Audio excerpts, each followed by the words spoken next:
pleased to say we're joined now by the Chief Executive of the International Council of Nurses, Howard Catton. Howard, thank you so much for joining us on the programme this morning.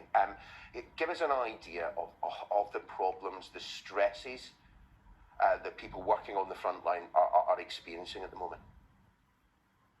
Good morning to you. We've gathered evidence from right around the world of the mental health and physical impact on nurses and healthcare workers. Stress and anxiety symptoms being reported at 80-90%.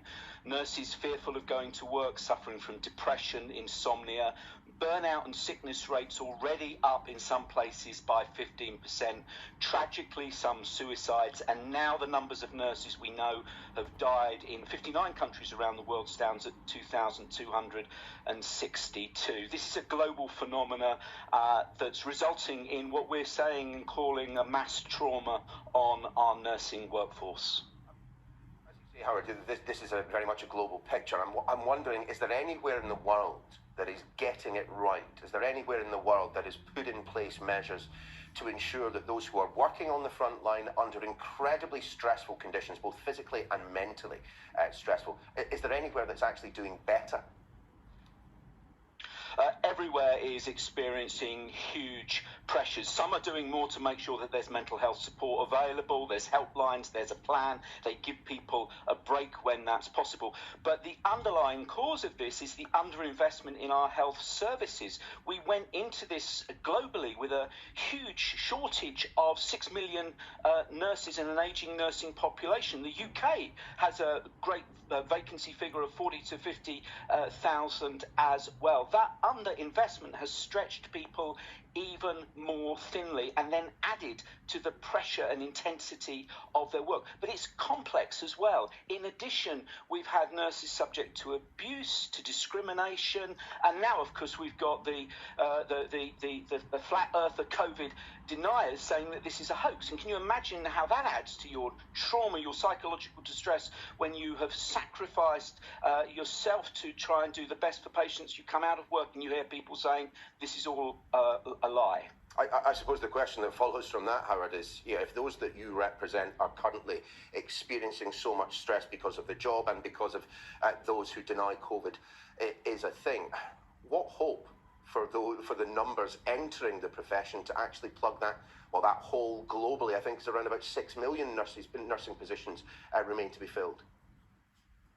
Look, I know, and the reason I went into nursing, it is the best job in the world. If you want to make a difference to people, you want to support them and their families to improve their health and their well-being. But at the moment, many nurses are saying this is looking like it could be the most dangerous job in the world. This is why we need to absolutely prioritise, massively invest in our nurses and our healthcare workforce. Without nurses, without health workers, we have no health care systems. It's not just when we get the other side of COVID that we can breathe a sigh of relief. We've got all of the other diseases and conditions, from cancers to non-communicable diseases, that people are suffering with as well. We have seen how intimately connected our health is to our well-being, our economic welfare as well. We need a reset in how we think about health to see it as an investment and not as a cost, and to do much, much more to support and invest in, to see real action. Don't clap, act to support nurses. Yeah, strangely enough, I was just going to ask you about that. We, of course, had the clap for carers in the United Kingdom during the first lockdown, and certainly it meant quite a lot to a number of the healthcare workers that are of my acquaintance. At the same time, as you say, what we want for our frontline healthcare professionals is the ability to do their job and do it safely. Let's talk about that for a second. There must be places around the world suffering, as the United Kingdom indeed has done at times, from a distinct lack of the appropriate PPE. I think this takes us to the key question about preparedness, not just the shortage of staff, not having enough nurses. That was emblematic of a lack of preparedness, but also not having the right equipment, having run simulation plans theoretically, but not actually practice those and put those in place.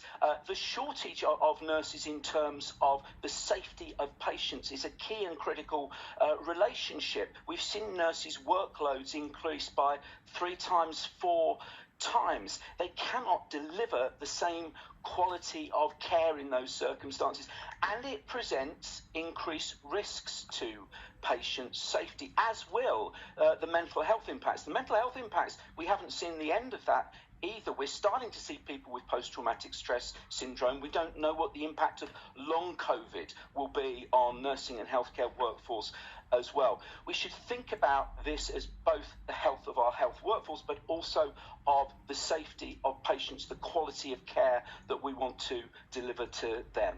Howard, great to have you on the programme this morning. Thanks for being with us.